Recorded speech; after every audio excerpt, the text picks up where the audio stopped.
에 따라서 느헤미야 본문으로 왔습니다. 느헤미야의 이름의 뜻은 하나님이 위로하신다, 그런 의미이고요. 느헤미야는 페르시아 제국 아닥사스다 왕의 술관원이었습니다. 그러니까 왕의 음료를 시음하고 또 최측근 신하로서 절대적인 신뢰를 받는 고위 관리였습니다. 그런데 그는 포로 생활 중에 태어났습니다. 그러나 밥상머리 교육을 잘 받았는지 그의 고향인 이 이스라엘을 잊어버리지 않은 정체성이 분명한 사람이었다라고 하는 것을 우리는 잘 알 수 있습니다. 오늘 본문 말씀 앞부분 3장을 읽어보시면 그 당시 페르시아 왕 아닥사스다 왕이 유다의 총독으로 느헤미야를 파견했고, 느헤미야는 고향 땅에 돌아와서 성벽을 재건하고 또 성문을 새롭게 만드는 일들을 하게 되는 것이죠. 작년 1월부터 3월 달까지 느헤미야 성벽 재건 기도회를 52일 동안 했던 것이 기억이 납니다. 이 어려운 대한민국, 우리는 느헤미야의 리더십과 또 그를 따라서 행해진 모든 기적 같은 일들을 경험할 수 있는 저와 여러분들이 되시기를 주님의 이름으로 축복합니다. 우리가 3장을 집에 가서 한번 읽어보시면 이 무너진 성벽과 불타버린 성문들을 재건하는 공사의 특징이 있는데, 한 가지는 이 성벽 재건 운동에 남녀노소가 함께 했다라고 하는 겁니다. 우리나라가 한참 어려울 때 금을 다 꺼내가지고 팔던 그런 일들이 기억이 납니다. 어떤 한 사람이 아니고 또 어떤 한 부류가 중심이 되는 게 아니고 하나님의 일은 온 백성들이 함께 해야 되는 것이죠. 또 중요한 특징은 3장을 읽어보시면 그 다음에 계속되는데, 특징이 뭐냐 하면 모두가 각자 자기에게 가장 가까운 곳에서부터 자기의 할 일을 성실하게 감당했다라고 하는 겁니다.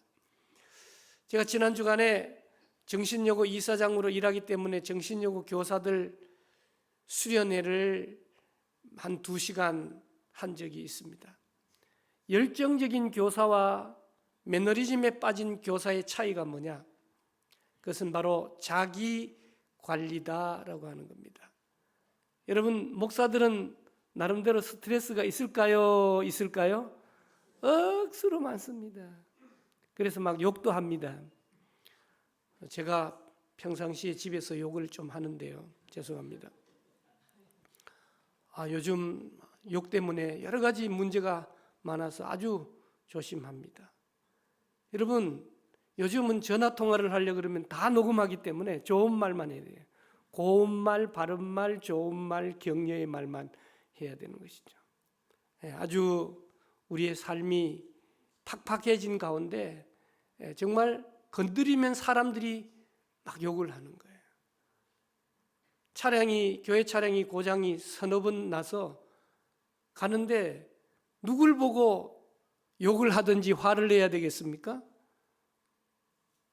누구한테 화를 내야 되겠어요? 저한테 내야 합니까? 대표이사한테 내야 됩니까? 참 어려워요. 어려운 시대다 보니까 사람들은 그냥 입에서 나오는 대로 막말을 하게 되니 마음의 상처가 너무너무 크게 되는 것을 우리는 알게 됩니다. 사랑하는 여러분, 오늘 우리는 이 사순절 기간 동안에 하나님이 맡겨주신 일을 끝까지 감당하려면 오늘 본문을 통해서 어떤 교훈을 받아야 될까요? 하나님의 일이라고 금방 잘 되지 않습니다.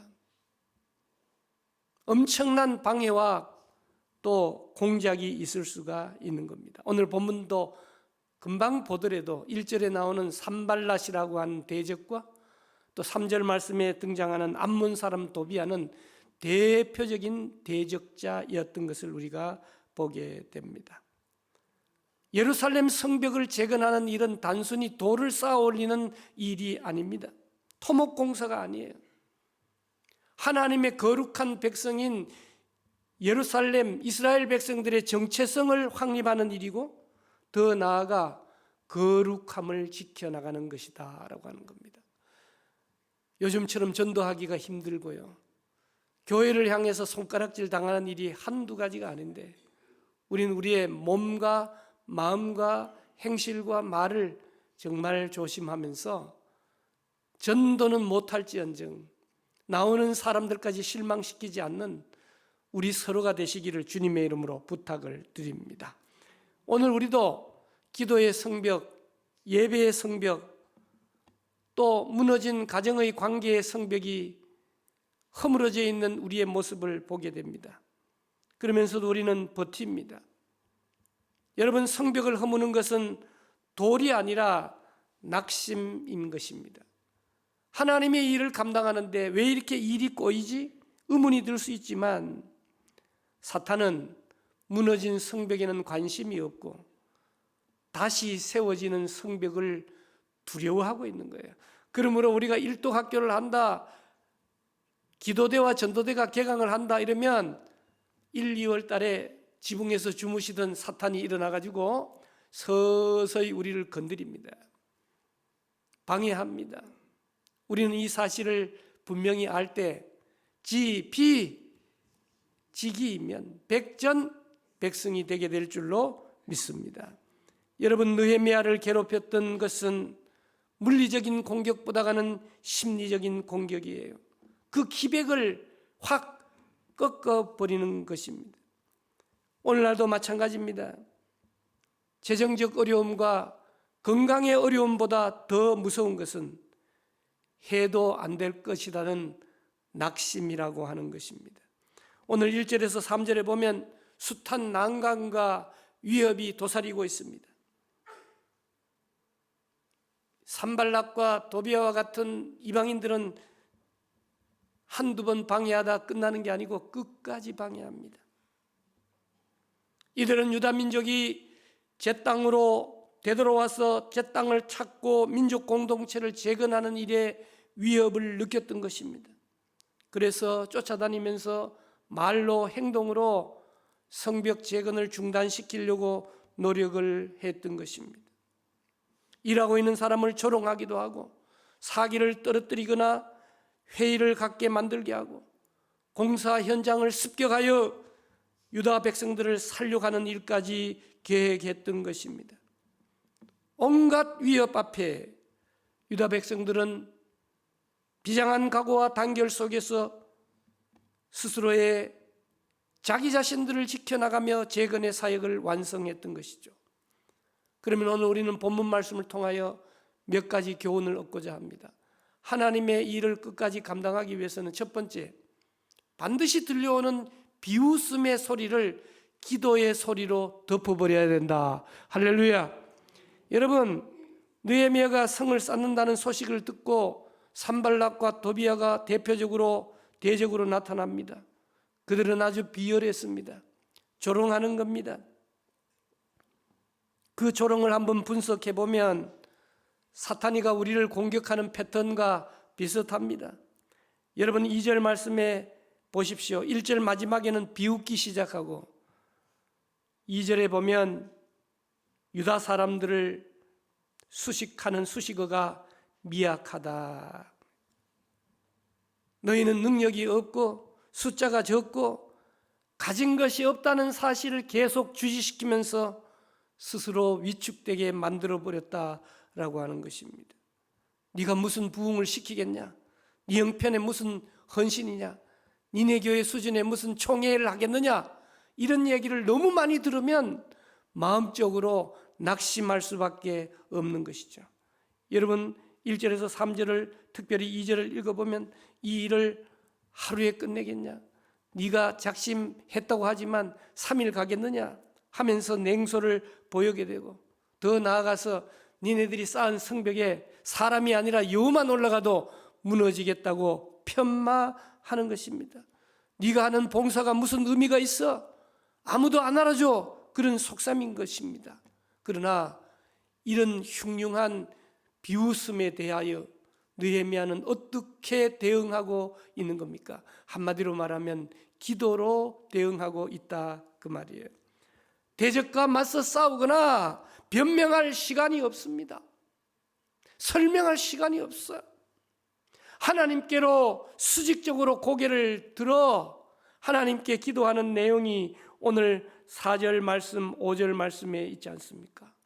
4절 말씀, 5절 말씀 기도하는 마음으로 한번 읽어봅시다. 어떤 우리가 생각이 드는지 시작. 우리의 하나님이여 들으시옵소서. 우리가 업신여김을 당하나이다. 원하건대 그들이 욕하는 것을 자기들이 머리에 돌리사 노략거리가 되어 이방에 사로잡히게 하시고 주 앞에서 그들의 악을 덮어두지 마시며 그들이 죄를 도말하지 말아달라고 고백하고 있는 겁니다. 느헤미야의 반응은 어때요?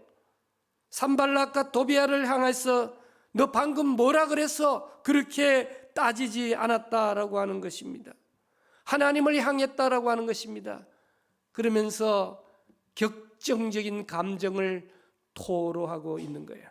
오늘 우리가 본문 말씀 4절, 5절 말씀 읽어보니까 한마디로 얘기하면 화가 단단히 났다라고 하는 겁니다. 하나님을 믿는 사람들은 용서해야 되죠. 사랑해야 되죠. 그런데 자기의 감정을 하나님 앞에 솔직하게 드러내고 있다라고 하는 것입니다. 여러분, 우리가 비난의 화살을 맞을 수가 있죠. 무명의 사람은 비난의 화살을 맞을 필요가 없습니다. 그러나 유명할수록 화살이 보통 화살이 아니에요. 모든 사람들이 벌떼처럼 달려듭니다. 유튜브요, 조회수가 많고 그 시청 시간이 길어지면요 돈을 벌잖아요. 얼마나 벌떼처럼지 달려든지 알 수 없어요. 그러면 만약 우리가 잘못해서 그런 비난의 화살을 맞는다고 할 때 두 가지 선택을 해야 됩니다. 첫째는 그 비난이 받을 만한 잘못이 있다라고 하면 즉시 회개에 합당한 열매를 맺어 나가야 돼요. 회개의 기도를 드려야 돼요. 그러나 오해와 또 험담으로 인한 비난이라고 하면 그 비난의 화살을 가지고 하나님 앞에 오늘 본문 4절 5절에 있는 대로 비난의 화살을 제물로 삼아야 된다라고 하는 사실입니다. 사랑하는 여러분, 오늘 우리가 이 세상 살아가면서 때때로는 사사건건 일일이 대꾸하면 마음을 잃어버려요. 비방의 화살이 날아올 때 그것을 기도의 제목으로 바꾸는 사람은 마음을 들여 일하는 사람이 되는 거죠. 여러분, 비난에 반응하면 싸움이 되지만 하나님께 반응하면 그것이 험난하고 어려운 일일지라도 사명으로 바뀌어지게 된다라고 하는 사실입니다. 링컨이라고 하는 대통령 얼굴 본 적이 없지만 사진으로 보았지만 꼭 우리 할아버지보다 더 가까운 분 아닙니까? 링컨. 그도 얼마나 오해를 많이 받았는지 모릅니다. 그러나 그가 한 유명한 말이 있죠. 나는 내가 아는 최선의 길, 내가 할 수 있는 최선의 길을 갈 뿐이다. 노예도 해방시켰지만 얼마나 많은 비난이 쏟아졌지만 묵묵히 하나님만 바라보고 자기의 길을 걸어갔다라고 하는 사실입니다. 사랑하는 여러분, 오늘 우리 앞에 여러 가지 비난의 소리가 커질지라도 그 비난이 내가 받아야 마땅하다면 그 비난을 우리가 달게 받고 회개의 기도를, 그리고 그 비난이 내가 받지 않아야 될 오해라고 하면 그 비난의 화살을 오히려 번제물로 삼아 주님께 시선을 고정시키는 우리 모두 되시기를 주님의 이름으로 축복합니다. 두 번째로, 하나님의 일을 하려고 하면 기도를 통하여 할 뿐만 아니라 한 마음으로 연결되어야 된다라고 하는 겁니다. 그러면 불가능이 가능케 되는 것이죠. 3장 읽어보시면 다양한 계층들이 성벽 재건 운동에 동원되고 있는 것을 봅니다. 제사장이 그렇고 금장색이 그렇고 장사꾼들, 심지어 그 당시에는 정말 약한 존재였던 여자들까지 이름이 나오게 됩니다. 3장의 핵심 단어는 그 다음은 오늘 우리 교회가 65년의 역사 속에 한 해 한 해 그 다음은 우리 선배 장로님을 비롯한 항전직 여러분들과 또 후배들이 그 다음은 이어가기 때문에 오늘 여기까지 오게 된 줄로 믿습니다. 여러분, 오늘 우리가 교회 생활하면서 옆에 분을 한번 쳐다보시면 옆에 분이 잘하는 것이 있거나 약한 부분이 있는 거예요. 잘하는 부분은 내가 배워야 할 것이고 그분의 약한 부분은 내가 채워드리게 될 때 교회가 교회되게 된다라고 하는 사실입니다. 여러분, 성벽은 혼자 쌓는 것이 아니에요. 조금 전에도 말씀드렸잖아요. 자기 앞부분을 먼저 이루었다라고 하는 사실이죠. 한 교육학자가 그런 얘기를 한 거예요. 내가 가지고 있는 물통에 물이 조금 남았다고 하면 산 꼭대기에 가뭄으로 죽어가는 그 나무를 향해 올라가다가 보면 물도 마르고 나도 번아웃이 될 수밖에 없는 것이죠. 그러나 지혜로운 사람은 어떻게 합니까? 가까운 마을에서 물을 길어서 가까운 데 붙어서 물을 주기 시작한다라고 하는 사실입니다. 혼자 가면 빨리 갈 수 있습니다. 그러나 함께 가면 멀리 갑니다. 우리는 끝까지 가야 하는 것입니다. 오늘 우리 앞에 닥쳐진 여러 가지 환난들 과정에 불과한 것이고 합력하여 선을 이루신다는 하나님을 믿으시기 바랍니다. 오늘 본문 말씀 6절에 보니까 우리가 성을 건축하여 전부가 연결되고 높이가 절반에 이르렀다 그러죠. 여러분, 반쯤 이루고 나면 고비가 오게 되는 것입니다. 매너리즘과 극도의 피로감을 느끼게 되는 거예요. 여러분, 시작할 때는 얼마나 힘을 내면서 설렘 가운데 시작합니까? 그러나 중간 정도 되면 끝도 보이지 않고 시작에 설렘도 없기 때문에 우리는 쓰러질 수밖에 없는 것이죠. 그때 회의감이 들 때 우리는 어떻게 해야 됩니까? 일시적인 감정에 휘둘리지 말고 영적인 근육을 키워야 되는 것이죠. 저도 만보 걷는 일로 운동을 마무리합니다만 요즘은 시간이 없어 만보도 못 걸어서 큰일입니다. 여러분들은 어떠세요? 연세가 드실수록 유산소 운동뿐만 아니라 근력을 키우셔야 편찮지 않고 오래 사실 수 있다고 말씀하고 있습니다. 여러분, 보디빌더 근육을 키우는 사람들의 이야기를 들어보면 우리가 운동할 때 안 하다가 운동하면 몸이 아프잖아요. 그게 뭐예요? 근육이 찢어진다는 겁니다. 그리고 회복되고 찢어지고 회복되고 그러면서 울퉁불퉁 튀어나오게 된다라고 하는 것이죠. 여러분, 평상시에 잘 될 때, 건강할 때, 시간 있을 때, 한 살이라도 젊을 때 영적인 근육을 키워 놓으셔야 어려운 때 사용할 수 있지 않겠습니까? 우리는 버티는 존재입니다. 견디는 존재입니다. 인내하는 존재입니다. 그 인내는 감정이 아니라 의지라고 하는 사실이죠. 끝까지 견뎌내는 저와 여러분들이 되시기를 주님의 이름으로 축복합니다. 이렇게 비웃음을 기도로 막아내고 온 백성들이, 온 성도들이 하나로 연결될 뿐만 아니라 오늘 설교의 제목처럼 승리의 비결은 마음을 드리는 일이 너무너무 중요하다라고 하는 사실이죠. 올 한 해 우리 교회가 실천 목표를 정할 때 하나님을 향하여는 말씀과 기도로 전심, 하나님은 전심을 원하십니다. 이웃을 향하여는 진심입니다. 전국 교단에 속한 각 교회를 향하여서는 관심을 가져야죠. 우리가 다 농어촌에서 그리고 도시에서 태어났습니다.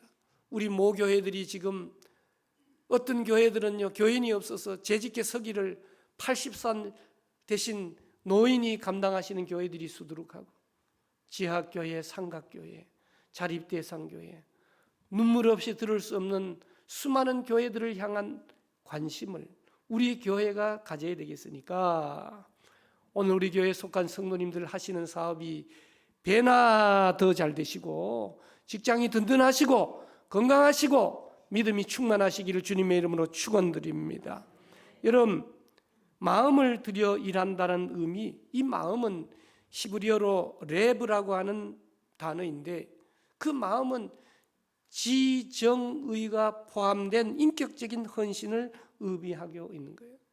느헤미야가 포로지에서 태어났지만 자기 고향 땅으로 돌아와 이 선한 리더십을 발휘하는 거죠. 그러면 예루살렘의 성벽과 성문을 재건하는 일을 왜 해야 되는지를 먼저 깨달아야, 알아야 일이 시작될 것 아닙니까? 오늘 우리도 마찬가지입니다. 우리의 마음을 드린다라는 말은 먼저 안다, 이해한다, 깨닫는다라고 하는 겁니다. 두 번째는 무너진 성벽과 고통받는 내 형제들을 보고 누가 아파하십니까? 하나님 아버지가 아파하시는 거예요. 우리가 어떤 일을 감당할 때 하나님의 뜻을 알았다면 하나님의 마음을 가지고 일하는 것이 너무너무 중요한 거죠. 하나님의 감정. 하나님은 어떤 분이세요? 지난번에도 강조했습니다마는 한마디로 성경에 가장 많이 나오는 문구가 뭐예요? 하나님의 인자하심이 영원하다. 할렐루야. 하나님의 인자하심이 영원하다. 만약 공의롭게 판단하시는 하나님이 끝이라고 하면 오늘 이 자리에 예배 드릴 사람은 하나도 없고 다 죽어 마땅한 존재들이죠. 나 같은 죄인을 살려주신 하나님의 인자하심을 기억하며 하나님의 마음을 이해하며 하나님의 뜻을 이루어드리는 우리 모두 되시기를 주님의 이름으로 축복합니다. 그리고 의지가 들어가는 거죠. 여러분, 선한 일에는 방해가 마땅히 많은 것입니다. 그래서 우리는 하나님의 선한 도구가 되어야 되는 것이죠. 방해하고 대적하는 그런 도구로 쓰임받으면 안 되는 것이죠. 비난과 방해 속에서도 망치를 놓지 않고 손에 든 벽돌을 놓지 않고 끝까지 버티는 결단력이 필요한 것이죠. 여러분, 교회 일도 마찬가지. 그냥 일이라고만 생각하면 금방 지칩니다. 내가 누구를 위해서 이 일을 하고 있어? 그러나 우리가 사명으로 생각하면 그 과정이 기쁨이 된다라고 하는 겁니다. 우리가 일을 해보지 않아요. 마음을 씻지 않으면 우리가 하는 일이 내 자신에게는 독이 되고 내가 이거 해서 이렇게 되는 겁니다. 다른 사람에게는 상처를 줘버리게 된다라고 하는 사실이죠. 그래서 마음을 담게 되면 기적이 일어나는 거예요. 그래서 우리는 기도해야 됩니다. 하나님, 내 마음을 이 서울숲교회에 담게 도와주시옵소서. 이 성벽 재건에 담게 도와주시옵소서. 그러니까 성벽 재건이 1년, 2년도 걸릴 수 있는 일인데 52일 만에 기적으로 완성되었다는 것이 성경이 우리에게 전해주는 교훈이 아닙니까? 사랑하는 성도 여러분, 오늘 우리가 선한 일을 감당할 때에 주변의 비방 소리가 분명히 있을 수 있습니다. 그러나 하나님께 집중하여 하나님께 더욱 부르짖어 하나님의 소리로 변화시켜 나가는 우리가 되어야 되겠죠. 특별히 오늘 6절 말씀이 너무너무 중요한데요. 이에 우리가 성을 건축하여 전부가 연결되고 높이가 절반에 이르렀다. 그렇게 표현하고 있습니다. 여기서 세 가지를 얘기하고 있어요. 첫째는 전부가 연결되어야 한다라고 하는 겁니다. 성벽이잖아요. 연결되지 않고 일부분이 비어져 있으면, 쌓여져 있지 않으면 그곳으로 적이 침투하는 거예요.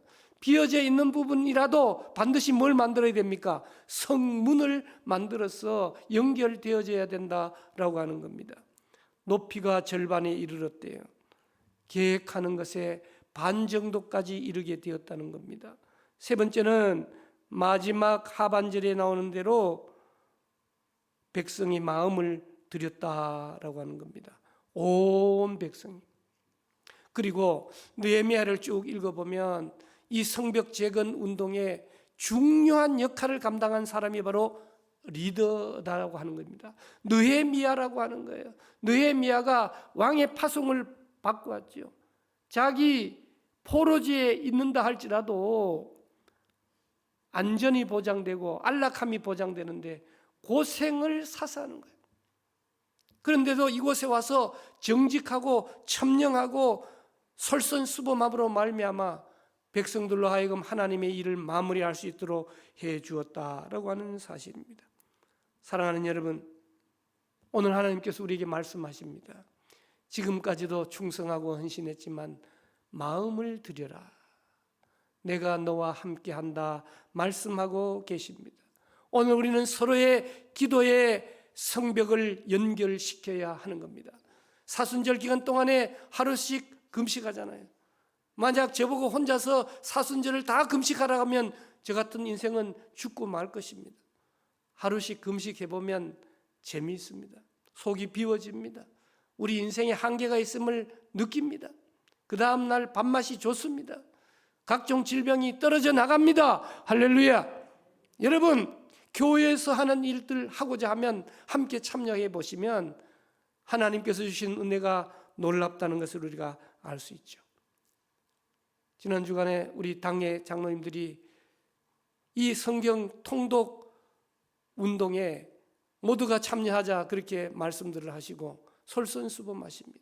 사랑하는 여러분, 하나님의 말씀을 배우는 기회 아무 때나 주어지는 것이 아니고 한 살이라도 더 정정하실 때 이 공부에 참여하셔서 하나님의 복음을 다시 한번 느낄 수 있는 좋은 기회로 만드시기를 주님의 이름으로 축복합니다. 여러분, 우리가 하나님의 일을 할 때 조롱의 소리는 역설적으로 우리가 바른 길을 가고 있다라고 하는 증거 아니겠습니까? 아무 일도 하지 않는 사람은 아무 비방도 받지 않을 것입니다. 오늘 느헤미야와 유다 백성들은 결국 52일 만에 성벽을 완공합니다. 그 비결이 무엇입니까? 화려한 기술이 아닙니다. 자본이 아닙니다. 전부가 연결된 한 마음, 하나님께 드려진 마음이 아니겠습니까? 지금 국내 정치, 경제, 사회, 교육, 특별히 이 종교계, 기독교계의 자성, 개혁, 회개가 필요한 시기를 맞이하고 있습니다. 사람들은 소통이 부재하고 자기 주장만 하는 거예요. 대안 없는 비난만 목소리를 높이고 있는 겁니다. 이럴 때 교회가 국민화합의 매개체가 되어야 된다라고 하는 겁니다. 그런데 세상 사람들이 교회를 걱정하는, 불신하고 외면하고 질타하는 대상이 되고 말았지만 그럼에도 불구하고 교회만이 유일한 희망이다라고 하는 겁니다. 교회가 왜 이 모양이냐? 원래 우리가 이 모양이에요. 여러분, 오늘 우리가 어떤 존재예요? 꽤 괜찮은 것처럼 폼 잡지 마세요. 우리 속을 뒤집어 보면 흉악한 이리떼와 같은 죄인인 것을 우리는 기억해야 되는 겁니다. 그 죄인이 이만한 것도 다행이에요. 여러분, 그러면 우리가 여기서 끝낼 수 있는 것이 아니에요. 거룩한 성화의 삶을, 영화로운 삶을 살아가기 위해서 오늘 또 내일 또 말씀과 기도로 되느니라, 말씀과 기도로 되느니라. 얼마나 말을 잘합니까? 교회를 부흥시킵니까? 여러분, 부흥하고 성장하고 잘 되면 교만하지 않을 수가 없어요. 사람은 다 교만해질 수밖에 없는 거예요. 오늘 우리 이웃에 일어난 일들을 내가 그렇게 꾸짖음을 받아 마땅하다는 심정으로 하나님 앞에 엎드려 기도하며 한국 교회가 살아나고 대한민국이 살아나고, 저 보세요. 미국과 이스라엘과 이란의 전쟁을 보십시오. 지구상에 정말 조그만한 나라, 건드리면 터질 것 같은 이 나라. 그래서 우리는 날마다 하나님 앞에 부르짖는 거예요. 하나님이 보호하사 우리나라 만세, 하나님이 보호하사 우리나라 만세, 하나님이 보호하사 우리나라 만세. 하나님이 지켜주시지 않으면 아무것도 할 수 없다라고 하는 사실을 기억해야 됩니다. 사랑하는 여러분, 오늘 이 시대에 우리의 가정과 교회에도 낙심하는 소리가 들려요. 그러나 하나님 우리에게 말씀하시죠. 너희는 그들을 두려워하지 말고 지극히 크시고 두려우신 주를 기억하라. 세상을 두려워할 것이냐, 하나님을 두려워할 것이냐. 두려워 말라. 그 말씀은 세상을 두려워하지 말라라는 것입니다. 하나님도 두려워하지 말라라고 하는 것입니다. 하나님을 두려워하기보다는 하나님을 더욱 사랑하라고 우리에게 말씀하시는 겁니다. 다시 한번 우리 서로가 연결되어 마음을 실어 이 사순절을 이어 부활절, 오순절, 저 성탄절까지 힘있게 뛰어나가는 우리 모두 되시기를 주님의 이름으로 축복합니다. 살아계신 하나님, 생명의 하나님, 오늘 우리가 모인 것은 서로의 약점을 담당하며 온전한 연결 도구가 되기 위함입니다. 얼마나 포기하고 싶은 순간이 많은지요. 주님, 평상시에 건강할 때, 물질 있을 때, 시간 있을 때, 한 살이라도 젊으실 때 영적 근육을 키우게 하시고 우리의 테크닉보다, 역량보다, 경험보다, 경력보다 마음을 실어 주님 앞에 드리는 참된 사명자로 살아가게 도와주시옵소서. 하나님, 저희들이 너무나 부끄럽고 부족하고 연약합니다. 다른 사람을 향해 손가락질을 할 시간에 하나님 앞에 엎드려 회개 기도하며 다시 한번 대한민국을 살려내는 우리 모두 되게 도와주실 줄로 미사옵고 예수님의 이름으로 기도드리옵나이다. 아멘.